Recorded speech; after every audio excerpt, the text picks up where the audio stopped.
Welcome everybody to my podcast, Big Little Small Talk. I'm Megan O'Hara-Sullivan and I love to talk, but I also love to listen. If you're new here, welcome. Thanks for joining me today. I hope you enjoy the episode. Welcome to Big Little Small Talk, listeners. My name's Megan O'Hara-Sullivan and we've got a lady by the name of Cassie Carson. Welcome to Big Little Small Talk. Thank you very much. Cassie, you are doing something that I really admire. You're empowering women, and how are you doing it? So we're empowering women to get out and explore this beautiful country that we have. So we're going to help them train, get confidence, build skills so they can go out by themselves and explore. And what are they doing that in? Are they running or are they jumping or are they? Into four drives and cars. Doesn't matter what it has as long as it has four wheels. We teach them how to go out and use it. Right. And so I read somewhere that you said that four-wheel driving is not a safe space for women. No, it's not. Tell me about that. So it has progressively gotten better over the years, but in general, automotive has always been a hard field for women. Doesn't matter whether it's light vehicle, as in your normal cars, or trucks, etc. It has always been a hard space. And in the past few years, we have tried to change the stereotype of women can do it. There is no reason women can't do it. But the problem is women are being too scared to ask for help and ask the questions because they were never taught. So we're trying to change that stereotype and change them and their confidence to go, hey, I need help. Please help me. Yeah. I also read somewhere, because as it turns out, this genre, which I didn't even know existed, of this women's four-wheel driving is quite a big thing. There's a lot, Yes, there's a lot of stuff out there. But I read on this chat where it said, if a man drives and breaks things, then people stand around and laugh about it and work out a solution on how to fix it. But if a woman drives and breaks things, she's just viewed as incompetent. Yes, 100%. I actually say this to a lot of my women. And actually a few of the guys that do come to our four-wheel drive shows and see some of our talks and that we do, I explain it that men will do it and think about it after. Women will sit there and overthink it and then do it. But the problem is as most people, if they overthink it, they stop themselves from doing it because their confidence goes from really high to really low because they've overthought it. But the guys don't think about it. They just do it. And then that's when damage happens. And that's what we are trying to stop, is stop that overthinking process and go, hey, it's okay to have a panic, have a teary, have a minute, but get on with it. Like, you can build your confidence up. And we see it with all of our events, the amount of confidence that grows with women going, yeah, I was at the bottom of the hill and I've just overthought it. I've had my teary, but I did it and it was easy. Yeah. So you're talking literally at the bottom of the hill, aren't you? Not Yes. as in mood-wise there. Yeah. Literally. So tell me about, how does it work? Like, do you have to have a four-wheel drive of your own? So it depends on the events we do. We've structured all of our events around different stages in your life. We've got some ladies that don't want to get into four-wheel drive but have like your high ace fans or little i30s and they just want to learn more about their cars. That's when we have our mechanical days, which teach them tire changes, the basic of what their cars do when servicing, so they can understand from a workshop perspective. Then we have our beginner four-wheel drive days. Yet again, this we've made applicable for people that have vans and high aces plus four-wheel drives. They learn the basics of camping, basics on recovery, some mechanical basis as well, but really about that adventure side. Then we have our advanced, which is our girls that are done a little bit of four-wheel driving, but then they go, right, I want to start doing the crazy stuff you see on YouTube. They go, I want to start attempting that. That's when we do our advanced because we want them to have the skills for success rather than jump in and something go wrong. So when you say we, who are we talking we? The royal we? My husband. Mm-hmm. So my husband is an auto lacquer mechanic by trade. So he is my technical advisor. So with that, he is that support for the girls, as well as it's nice to break that stereotype in the industry where men don't want to help. He has been a big supporter of myself. I've been in the industry for about 10, 15 years now. He, in return, has seen me go through those struggles as working in the industry plus being on the other side and asking those questions. So he wants to be that bridge to go, hey, there is some males that do generally want to help. And we have found that with a lot of the ladies, they can start to relate to him and they'll even message me after hours going, can he help me with this? Like it's bridging that gap a little bit. Yeah. So you said you were working in the industry. What were you doing? So I originally started off with 4-wheel drive sales. So I was doing your fitment sales, so bull bars, accessories, essentially. I then moved into doing service advising and then slowly progressed into parts interpreting. Yeah, it's been a roller coaster. But even that, Cassie, like how did you start selling bull bars? Tell me about your background. Are you a big family of 4-wheel drivers or? I was, but it was also, I got told, I came from a very stereotypical family where girls don't do this stuff. So that, being an only child and probably the first female in my family, I was very, very stubborn. So that gave me the initiative to go, well, why can't I?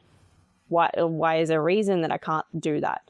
It happened all through school. I was told, no, can't do woodwork, can't do welding, can't do male stuff that I was really interested in. And I kept questioning, going, well, why can't I? They said, oh, you just can't. There was never an answer of this is why you can't. It's just you can't. So the same thing happened when I wanted to start working in automotive. Why did you want to start working in automotive? I love cars. I always have. Where does that stem from? Can you remember just looking at a... Probably my dad. Yeah. So my dad's always been hands-on with his cars. He actually started with motorbikes and things like that. He didn't ever fix motorbikes in the lounge room or anything like that, did he? No, downstairs at least. It was at least in the garage. If he had his way, he probably would have. If he had his way, Mum would not have tolerated it, but he probably would have. But with that, he was always getting me to sit there and help wash his bikes. And then as I grew up, I had a lot of male friends that I used to go out for car nights and things like that. And I was like, oh, there's not many girls that do this sort of stuff. And I started getting more and more interested in it. So when I got out of school, I started applying for apprenticeships and I kept getting knocked back. And I spoke to a few of my friends. And what really upset me at the time is both myself and my best mate at the time, who was a male, applied for the exact same role. We both had the exact same qualifications and experience at the time, and he got it over me. And that's when I was like, okay, something's not right there. I then applied for the automotive accessories job, and the first time they told me, they said, no, we don't want you. They then called me back, I think it was 6 months later, and said, oh, we've got a position for you. Then when I walked into the job, they gave me no help at all. I was the only female there. They gave me no insight, no help. They said, here's a book, figure it out. I was like, okay, well, thanks. Then they had another gentleman start probably a few weeks after me, and they gave him every single assistance possible in the exact same roles. So we were basically equal. Yeah, so you really noticed it, hey? Correct. Yeah. And that's when I had to jump in, and I did the after hours work where I had to teach myself because no one else was going to. And it set me up to fail, and I proved them wrong. And it annoyed them that I proved them wrong. So... But it was things like that. And they'd turn around and say, oh, you can't go help the boys at the back lift a bull bar. And I would, because it didn't bother me, because that's the duty of the role. You've got to be a part of it. So that's where I first started. And growing from then, I then got more and more qualifications and experience behind me so I could validate myself in the industry. So I had to put in the hard work. Okay, so that's one thing, being a feisty girl is great. But I mean, sort of starting up a company where you're doing workshops and you're doing them all around the country now. Yep. Tell me about making that leap. So with that 4-wheel drive job I had, obviously I could see the issues from the company side of things. And I did have a lot of other friends ask, okay, I really want to get into that side of it, like the sales side of it, or even as a technician.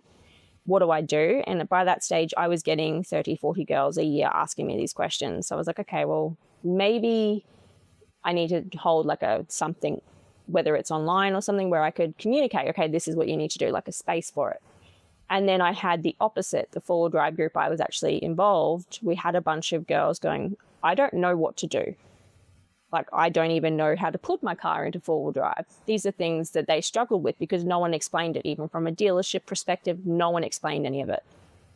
So that's when I actually turned around. My husband worked at the same company I was working at the time. And I said, hey, just an idea, would this work? And he's gone, well, maybe. A guy doesn't understand fully. So he's like, maybe, give it a go. So we did. I had a space out at Gatton. They lent us their farm for the weekend, and we did just a test event, and we had 80 girls show up. All right. How did you advertise that first event? Originally, it was all over Facebook. We just put all of our events up on Facebook and made it open and see who's shown up. We never charged anyone anything. What did you do about insurance and all of that sort of stuff? We still covered insurance. Mm-hmm. So for us, it's mandatory for us to have certain covers of insurance. So we've always been that network, because that's my big thing, is we are trying to promote safety overall. So we need to be safe. So I've always covered my behind with insurance.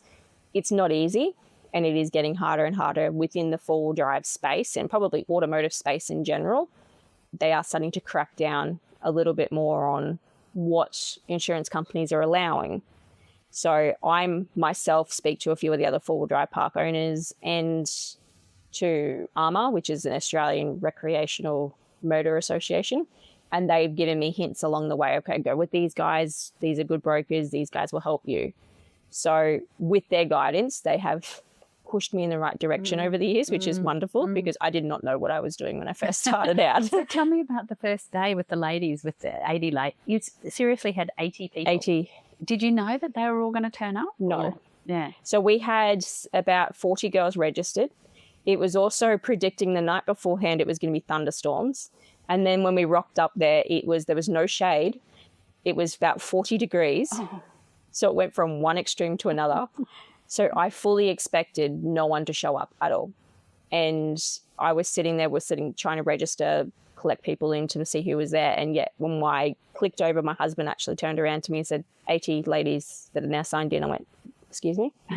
I actually had to walk away for a moment and I burst into tears because okay, this is the thing. This is happening. Right. This is actually happening. Yeah. And that was only in Brisbane region. That wasn't even reaching out to the girls elsewhere, and we still haven't tapped everywhere over the country. Yeah, that was an awakening moment to go, okay, ladies want to learn. Yeah, imagine how elated you must have been at the end of the day, where you just thought, I did that. Yeah, and I provided this service. That there's a real hole in the market here. And 100%, we've had another 2 or 3 groups and companies try and do it, and even they've turned around to me and gone, I don't know how you do it. It's so hard because there is a lot of hoops to jump through. One, you're pushing against the grain. It's not the most common thing in the world. It's in the industry, you're fighting a good 80% of the industry because they're still stuck in their ways going, oh no, this is not a thing. They don't need to learn. They just need to ask questions. And I've tried to explain to a lot of people, it's not that easy. For some people that don't have the confidence, they're not just going to go, okay, I need the answer for this. And they get spoken around. So tell me specifically the things that you do. So you do maintenance? Yep. Yeah. So we teach women basic service maintenancing. So just checking your oils, your essential basics, basically. If you're going to go traveling, how to check your oil, how to check your air filter, how to make sure your fluids are all topped up, checking your tires are good, changing a tire. That is a big one that people should know regardless. Doesn't matter what vehicle you have, you should learn how to change a tire. And where your jack is. And exactly. All of that, I would imagine. Yeah. And what jack to use and if it's actually viable. There's a lot of four-wheel drives. I know personally for myself, the one that came with my car will not lift my car anymore because one, it's not suitable for the weight that I have on it. And 2, it doesn't get as high as I need. There's other things we teach is your GVM and GCM, which is big things now for like a lot of the caravanners and general weights of vehicles. A lot of people in general, not just ladies, don't understand that, you know, the caravan weighs something and the car weighs something and it's got to match what the manufacturers state. And if it doesn't, you actually can get fined for it. And it does damage on both caravan and car and roads, etc. Is that because of the momentum, you mean, of that weight? Or it can be a multitude of things. It can be how people put weights in the van. A lot of people don't understand that if you put weights at certain points in the van, it can start to cause swaying, and that's all the nasty accidents you see on the highways. So we're teaching them how to do that properly. We also teach four-wheel drive recovering, so theory components, so actually what's in a kit. So as much as some people say, oh, you're dumbing it down, we're not. We're simplifying what's the kit? Tell me that. So your recovery kit, it can include recovery straps, so your big long strap to pull you out. It can include tree protectors. So that is to protect, obviously, if you're trying to pull yourself out or get someone to pull you out, it's something to protect the tree with so you're not damaging it. Other things like gloves. You got your dampeners, which is that big weird bag that goes over the ropes to stop. If it does snap, it's not going to go flying. There's a few, depends on the kit. There's a few other components that go into it, like your D-shackles and things like that, but it's breaking it down. What's a deshackle? Deshackle's that horseshoe-looking thing with the pin through it. It's the easiest way to explain it. So do all four-wheel drives come with a recovery kit, do they? No, you got to buy it. Okay. So this is where we bring all our own kits, and this is what I always say to the ladies, especially for the beginner events. You don't need to bring anything. This is for us to go, this is what you need. You take and leave what is applicable to you. Yeah. For the ladies that travel the country and want to stick on tarmac the whole time, then you don't need that. Mm-hmm. That's not what you need. But you may need to stock up on different tyre stuff. So you might need extra plugs to fix your puncture repairs and things like that. So we lay it all out as a beginner of, you can pick and choose what you need in your vehicle. Don't get ripped off by a salesman who say you need all of this. You don't need to open the catalogue and go, I need all that. Yeah. So interesting. I'll just remind the listeners that you're on 102.7 FM and it's Megan O'Hara-Sullivan and Big Little Small Talk. We're talking to Cassie Carson, who is the founder of a company called Girls Day Out 4-Wheel Drive Edition, or GDO, 4x4.com. And she has created a company that makes it easy for women, or demystifies, I guess, how to get out and about in nature. And we're hearing about some of the things that you do. So we got the recovery method. What about, which I thought was really interesting when you told me this when I first met you, was how to back a trailer or how to back a caravan. Yep. Because I've got one of those little tiny ones and apparently it's really hard with those. Harder than the bigger ones? Yes. Or is that just because I'm totally hopeless? No. So the shorter the drawbar, so the drawbar is basically between the caravan and the car. It's that little triangle looking thing. So the shorter the drawbar, the harder it is. Is that right? Yes. And that actually comes from my husband when he was driving trucks, because he was trying to explain to me when we were backing up the boat. He's like, no, you need to drive it this way and this way. So he simplified it for myself. And now that's something that I'm wanting to pass on to the girls. So this year is actually the first year we're going to start incorporating towing methods into it, because a lot of the ladies don't want to load their car up full of swags and camping stuff. They have a trailer, or they have a camper trailer or something that's a little bit more easier for them to do. So it's something we wanted to start incorporating with, because I think it's a very big safety aspect, especially when you're traveling, of how to use your equipment. What about driving challenges? You started to say before about the swaying. Yep. What sort of other things that you're covering in that? So with our basic days or our beginner days, we do cover basic track identification. So basically where to put your wheel. So for some, depends on what vehicle you have. Some of your shorter wheelbases, like your Jiminy's, can be a lot harder to drive tracks. Then you've got some of your bigger cars like myself, who's got a patrol, can be easier but also harder to drive because it is bigger. So if my wheel goes into the wrong spot, that's when you see the nasty things that happen and you can roll over. And so it's teaching the ladies, okay, this is where your wheel goes and how it feels as well, which I think is a huge thing. Because there's nothing worse than driving a track or driving up a hill and all you see is sky, because you can't see the ground. So it's learning how that feels to understand your car. That is so interesting. It's just amazing. And that just all of that stuff. So what about, basic when you're bogged? Yep. So that is part of our recovery. So that's our practical side of things. I actually make all the girls get stuck. So it's daunting, it's scary, but I make them get stuck because then they know how it feels once you get stuck and how it feels to get out. Because there's nothing more scary to being pulled out by someone else. We call it snatched out. So we make them all get stuck. There's nothing more daunting than getting stuck and going, oh God, what happens next? So we're trying to take out that panic factor to go, okay, I've been stuck. This is how it feels. This is the steps I need to do to get out unstuck. So we make them all get stuck, we pull them out, we get them to pull each other out. So they all understand, one being the pulley and the puller. So they get to understand the feeling, they get to understand what's involved, and takes that panic mode out. So next time they get stuck, maybe with their friends, they can go, okay, I've got this. What happens if there's no one to pull you out? I'm thinking about all those people up there at Rainbow Beach that the water comes in. Is there anything that you can do about that? So we actually teach them methods. You can do simple things like, especially on the beaches is one thing we do teach. You can get your spare tire, pop it 50 metres down the track and grab your winch out if you've got winch, otherwise a rope, and you start to pull yourself out. You've got tread boards, which are those long boards with their little studs in it. You put them underneath your wheels, they help you get out. So we do teach, especially beach-based, we do teach a lot of self-recovery tips. Just go back to the spare tyre thing. So you're putting it down the beach, but how are you securing it? Dig it. Oh. So you'll dig it depending on what size tire it is and how stuck you are. Depends on how deep you actually dig it, but you dig it as deep as possible and then you start to fill it back up with sand and pull yourself out. It's an anchor. It essentially turns into an anchor for you. Right. Okay. Now tell me how have you set up these classes, and like how do you sort of go around the country and do them, and what's the schedule, and are you doing this full time? So I do it full time, but I also work full time. So I juggle the both of them, plus raising kids and university and everything else in between. But I do juggle it all. So for us, we try and do most of our workshops and events in peak season, so summer, because nothing worse than going into the bush into the beach when it's winter and it's blowing a gale. So we try and pick the perfect season for each of them. And we do at this stage the east coast of Australia, so mainly North Brisbane, Sunshine Coast, Hervey Bay to Melbourne. So depending on the events, I think we have about 10 scheduled for this year between mechanical days, which is a classroom-based style. Then we have our beginner days and our advanced.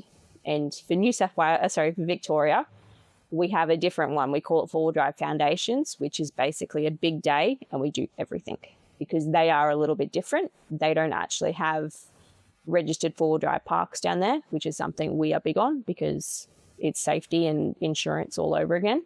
Victoria does have a training ground that we can use, but again, it's day use only. So tell me, what is a four-wheel drive park? I thought when you were saying that you meant it was somewhere where people went and stayed. Yep. But it's like you can go hooning around, can you? And yes. So it depends on the park, but most of the parks are basically a massive campground that specialise in four-wheel driving. So they'll have four-wheel drive tracks on site, etc. So we utilise, for Queensland, the Springs 4x4, which is actually down just past Warwick. They have test tracks, which is awesome for beginners because they're not exactly comfortable going out on the tracks. So it's a great area for them to do little test tracks and learn how their vehicle behaves. Then we take them out on advanced, and that's when I will get them to winch up scary hills and do that scarier stuff so they are prepared for the worst. Who knew? God, my life's expanding. So do people go there who are four-wheel drivers who aren't learning? Like they go there and stay there that they can tootle around on these track things? Yeah, 100%. So we're big endorsers of the Springs. Lucas has done amazing out there. So we actually go away there for holidays and sometimes just to decompress from life because there is little to no service there. So it is perfect. Right, yeah. But yes, it is very big. And he actually does a lot of community events out there. So they will do a lot of wheeling weekends and What's wheeling weekends? Basically, companies come out and do 2 days worth of four-wheel driving.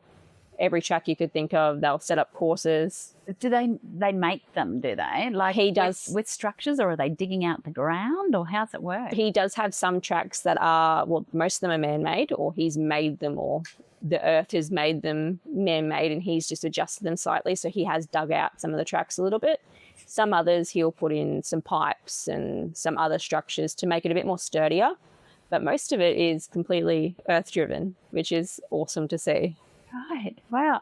And is this community families, men, women, just lots of different people? So we have found that it is getting more and more family driven. Obviously, us that have grown up doing this for the past 10, 15 years, most of us have kids and families. Yeah. So it is growing that, and it is actually really awesome to see the little kids get out there with their remote controls and doing it. Like they're enjoying themselves as well. Yeah. So it is becoming more and more family driven. And I think with that, a lot of the partners or husbands are now turning around to their wives going, have a go at it. Which is like, we've noticed it a few times when we go out there, either just myself with a bunch of other girls, friends that are just having a weekend off, or if I go out with a family and I'm driving, we'll notice a bunch of the partners going, well, she's driving, why can't you? Yeah. So tell me, Cassie, like as you're talking about that, I was thinking, like, what's the appeal? Is it kind of this, you know, so it's really scary that you nearly kind of got stuck, or you nearly rolled over, or you nearly, like, what's the sort of, is it just the sheer sort of? For a lot of people, they get very scared. It's the what if. For a lot of people that do go forward driving, it is their Monday to Friday car. So it is scary to go, okay, if something goes wrong, what do I do? How do I tow it home? Like, I've got to drive my kids to school on Monday. it is always the what if. As my husband generally says to me, don't break it. We need to drive it tomorrow.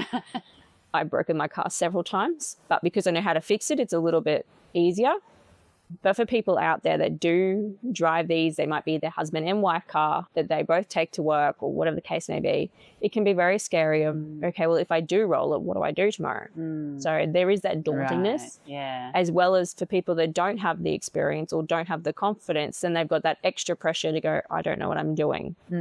So yeah, it's an interesting, and I saw all those videos of people, you know, going into great big bogs and over you know, things. You think, is it sort of, is it like being on a roller coaster or something? It can be. Yeah, It can be. It's just the rougher the better sort of thing. It depends on the car.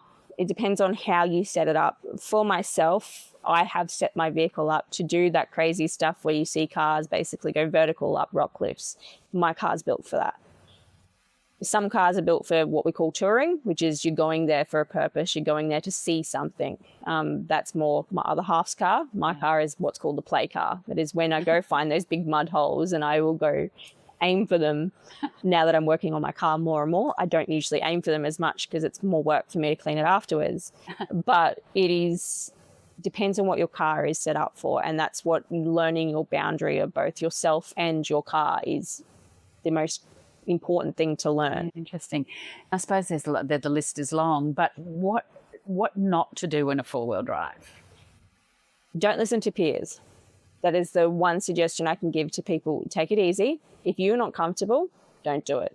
And this is something that we're starting to merge into more last year and this year, is more of our self-care side of things, where if you do not feel comfortable and you're being pressured into it, don't do it. If you're having a bad day, don't do it, because if you're having those bad days and you're being pressured to do something you're not confident in, you're having that doubt. Therefore, you're not mentally fully focused on what you should be doing. So, well, I did want to go here, Cassie, because I read, and your YouTube videos are about part of the impetus for setting this up is for females to have healthy minds, healthy bodies, and a lot of it's to do with having good mental health. So, and you said that you have struggled a little bit, and that 45% of people struggle with their mental health. Tell me about that. So I've had 2 young boys now, and both times I've struggled with postnatal depression. I had my second child last year, and it actually put me very behind on the business. I got to a point, it was about 6-8 weeks after he was born. My husband went on a work trip and he was gone for 8 weeks, and we had health implications with Mr. Michael. But because of that, it put me in a really dark place, and I didn't want to do anything. I didn't want to do the business. I found no joy in anything. So I started to reach out to a few people and saying, what can I do? I need help, to the point where I actually messaged my husband when he was on his work trip saying, I think I'm going to admit myself, because I was not okay at the time. And I was alone with 2 young boys who were going through their own struggles, and they didn't need to see that. So I needed to be the best version of myself to raise those 2 boys, and I was not there. How did you know? I had a friend who had very bad postnatal depression, and she just said it was like having a cloud over me the whole time. Yes. How did you know that it was different from just having a bit of baby blues? So I think I've always somewhat struggled with depression for most of my life. I noticed it definitely in my teenhood. Noticed it then that it wasn't always happy, and that I would have these rainy days, as I used to call them, where it just doesn't matter what I did. I was just in that mood. It could have had the best day. From an outsider looking in, I could have had the best day ever, but I still had the rainy days. So I kind of always suspected I had it. And then after my first son, I think I was about 8 months post. And that's when my husband actually turned around and he said, I'm going to bring a sensitive topic up with you, and you need to just listen. And I was like, okay, it's not a good start to a conversation. What? And he's like, I do think you struggle with postnatal depression a little bit. He said, I can see you're now starting to find the happier days, so this is why I want to bring it up with you. And we sat down for the first, I think, week after having that conversation, basically pinpointing certain things. Then when I found out I was pregnant with Michael, I then had some consults with the doctors up in Toowoomba, and they said, yep, you did suffer from postnatal depression, but you suffered from it from a trauma perspective, because I had a very bad birth and the leading up to it and whatnot. And I was following the same suit with Michael. Things were happening the same ways.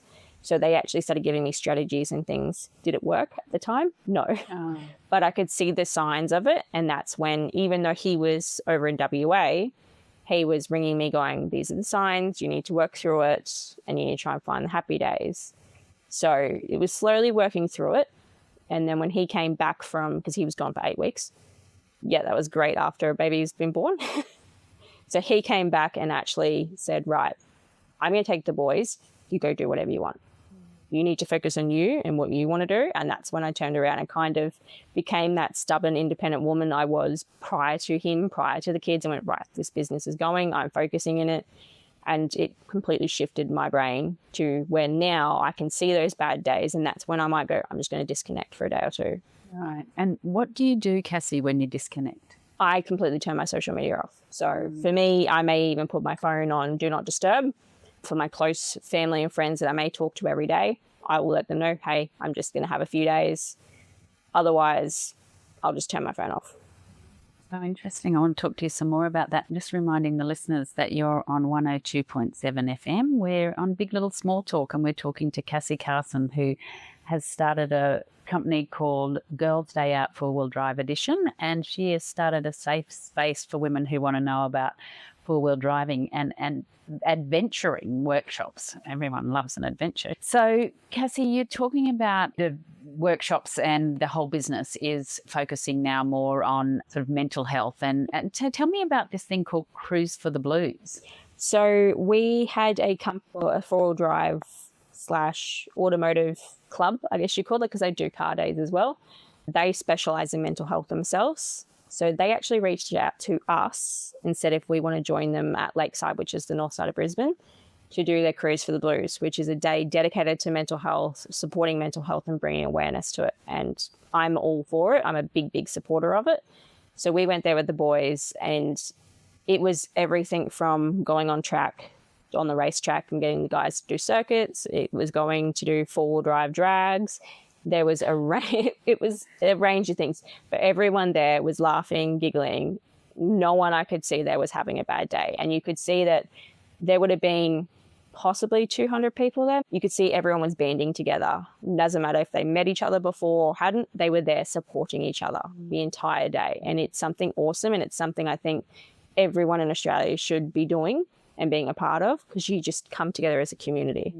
So do you think, from your perspective, trying to get on top of your mental health, that sense of connectivity, no matter what it is, whether it's 4-wheel driving or something else, it's the connectivity, being connected to other people in the community. 100%. Finding whatever it is. Yeah. 100%. It's finding that passion. And if you can find that passion, it will bring your happy days back out to some degree.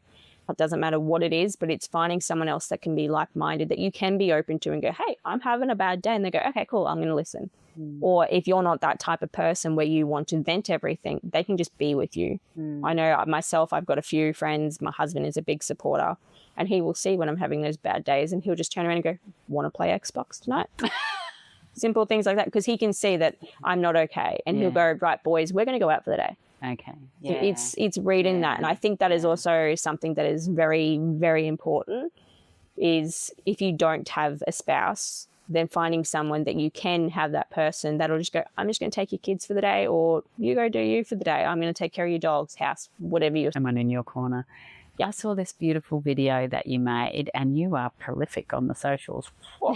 I try. And so good too. Like you said that your husband does all the videography. Is Yes. that right? Yes, he does. Just so professional and You should see our outtakes. oh yeah, that's right. Perhaps not. But for this lovely video that I saw, and you pulled up your shirt and you said, I am covered in stretch marks. Can you tell the listeners about that video? So that was actually probably the beginning of our self-care episodes, was bringing light to the fact that I'm not a small girl. I never have been a small girl. And that's something I have struggled with basically my entire life. If I look back to when I was in high school, I would have rather been then, and I should have not been so critical of myself then. But it's also bringing to light that I've had this conversation with the amount of women in the 4-wheel drive space that work in the 4-wheel drive space, where they're very similar to myself. And you can see that their self-confidence isn't there. So it's bringing to light going, I'm not skinny. I have curves, I have weight on me, I have stretch marks, I've had 2 children, and this is what you get. So it's bringing confidence to that, and it's bringing, I think, a normality to people that the influencers and the content creators that are on social media, people need to realize that's what a camera shows, not what is in real life. There's a lot of these girls out there that don't wear makeup Monday to Friday. They wear it for the camera. They're not these skinny little things. It's how they position the camera. It's making people go, there is normal people out there. And I've had a bunch of ladies actually at our events reach out to me prior to me studying social media and YouTube and more of an influencer style, going, you need to start showing other women that there are normal women there. They're not just these ladies. Beach babes in the short white shorts. And 100%. These girls that love parading around in bikinis, which if they want to do that, fantastic. But there's also girls or women that don't feel confident to do that. And there's nothing wrong with them having to wear a T-shirt or wearing a full swimsuit or whatever makes them feel comfortable. It's not shaming that. So that's where I wanted to start bringing the light to, there are women like me, and that's okay. Are you loving moving more into that space, like that sort of like bringing your 2 passions, I guess, together, the 4-wheel driving and the self-care and the self-help, I guess? Yeah. Yeah, so it's definitely bridging that. For a lot of 4-wheel drivers and car enthusiasts in general, not just women, but in general, a lot of us suffer from that self-doubt and mental health side of things. So our escape as teenagers was, as bad as it sounds, getting a car and going to do skids or going for drives and doing those silly stuff because it was an escape for us. So now that we've gotten older, we've had to mature a little bit more, but that's our escape. So it's bridging the 2 of them together. And I think a lot of people are now starting to realize that, I'm not the only one. Other people are going through it too, which is a great start to a good community. Yeah, incredible leveler. And you said before, you're a mom. So what do you work full-time doing? So I'm an assistant in nursing. I do aged care. I do permanent nights. Wow. Which is hard. I mainly do it for the boys because they are still very young, and I obviously have a very supportive network at home where I can work at night. Like at the moment, it's school holidays, I'm working nights. I'm still at home during the day with the boys so they can still see, mum's around. That was one thing that got to me with my first son because my husband was always away. I had to work 6 a.m. to 6 p.m. every day. So for that, my son had to be in daycare from 6 a.m. to 6 p.m. and it was long days for both of us. So I said to my husband this time with our second child, that's not happening. I would rather work myself into a grave and be home for my boys than not being around. So, yep, I do that at night and take care of the boys during the day. Wow, because it's not like you get to sort of sleep during the day either. No. Must just be dead. And on top of that, then you're at uni doing? Yes, so I'm doing my paramedic degree at uni at the moment, and I'm also doing a business management course at TAFE. Plus running the business as well. I mean, you were talking about your postnatal depression. They talk a lot about A-type women, personalities often get postnatal depression. These women who are used to doing a lot and being in control and taking more and more and more. Yep. Do you think that that's you? Oh, 100%. Yeah. It's something that I've always struggled with. I still to this day cannot let people take control of situations. I will stand there and I will bite my tongue and I'll be like, no, I'll show you how to do it.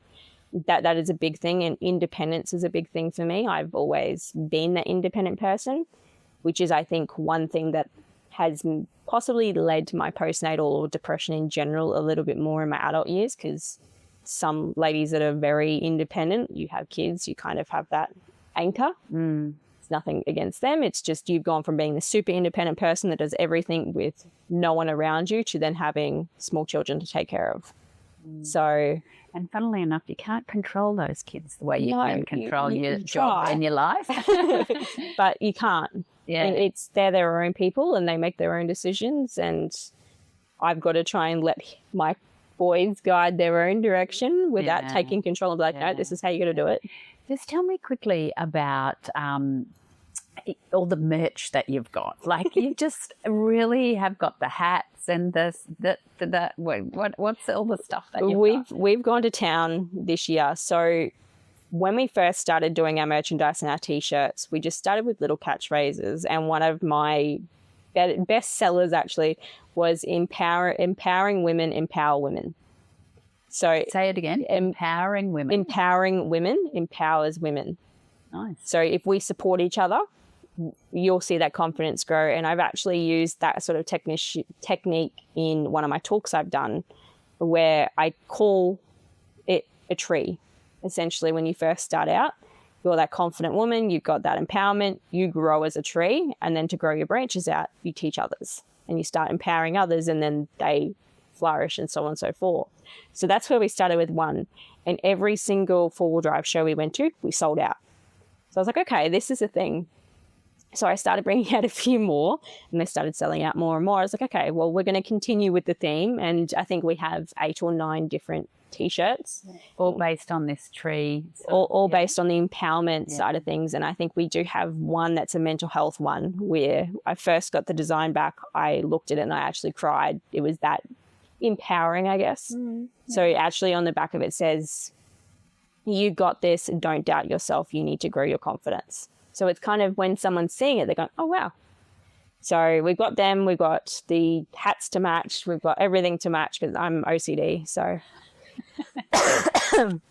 And with the merch, you get it printed somewhere and then you market it. I'm just interested when you said that you really need to switch off sometimes. Is it because you're thinking of more and more ideas? And that always doesn't stop. It never stops, unfortunately. Yeah, so you get away from the social media, and that kind of really helps your mental health. Yeah, it does. So even I never stop, and I think I have slight ADHD. But because I never stop, if we go camping and I'm completely disconnected, I still take a notebook with me so I can write down stuff. Otherwise, one, I'll talk my husband's ear off and then it'll be completely gone.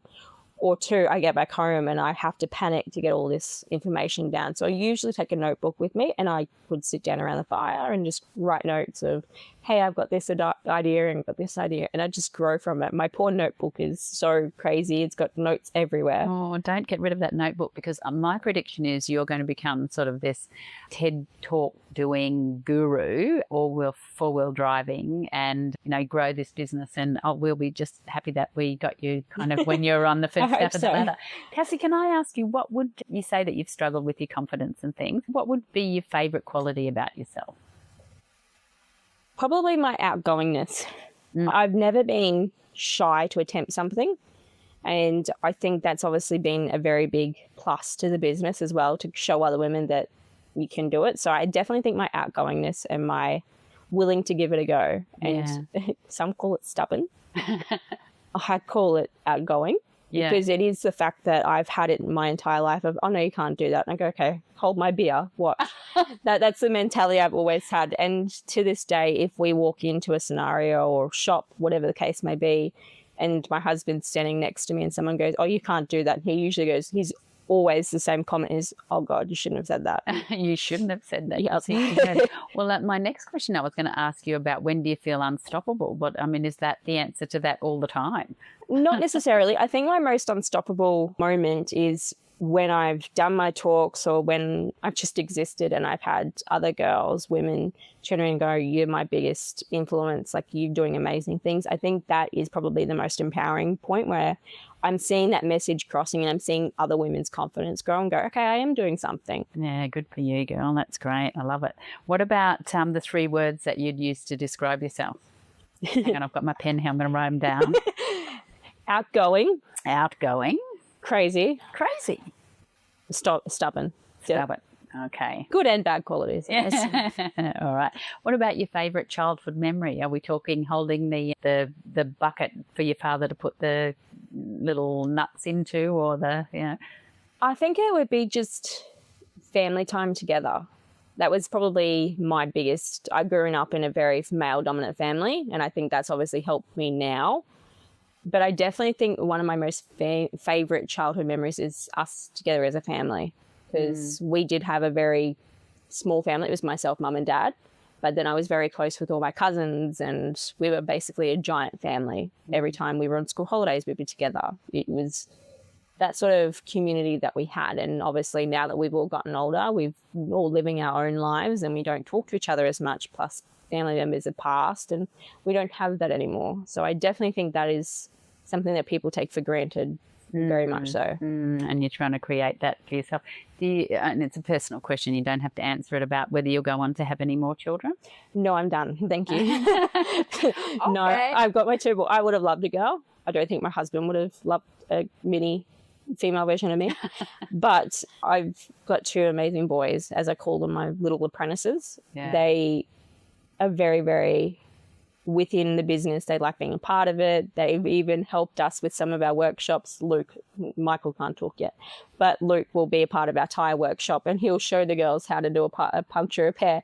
And you see a bunch of these women going, a 5-year-old showing us how to do this. Yeah, I don't know what it's a great, I think it's a great community to have our kids there as well, to show women that they can do this, because the single mothers and even the mothers with partners, they can go, oh, I can just have a me and son date or me and daughter date. And that's what we call them with our kids, is if we want to go camping with just myself and Luke, we'll go, right, it's a mummy Lukey date.